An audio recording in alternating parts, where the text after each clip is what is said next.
केन्द्रापड़ा जिला Rajnagar block माणापड़ा grammar Annapurna नाथ Bhadrak जिलार बारपुर block आरुतुंग grammar Srinivas नाथंक सह 2009 मसीहारे विभागर होइथिला।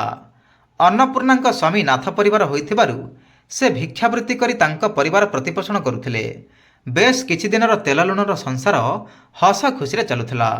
प्रथमे गोटिए शिशुकन्या जन्म नेला, पर 5-6 वर्ष दुई स्वामी स्त्री दुई जनकर संसार हस खुशी चलुथिला। तांकर 3टी झील, बड़ झील को 14 वर्ष होइथिबा बेले द्वितीय झीलटी 11 वर्ष और तृतीय झीलटी 2.5 वर्ष। किछि वर्ष हेब श्रीनिवासनाथ भिक्षावृत्ति करी जहाँ आणती से जिनिस को बिक्री करी प्रचुर परिमाण में मद पी घर को फेरती।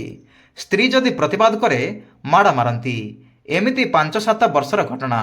अन्नपूर्णा तांका मां को बारंबार जणाइला परे साही पड़िशा को नहीं अनेक थर समाधान मध्य होइछि।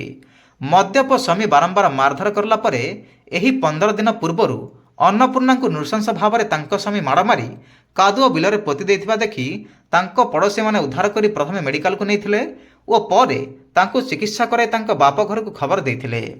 जेहेतु तांकर बापा और भाई नाहंती, रहिबा पई घर भी नाही, केवल बुढ़ी माटीए।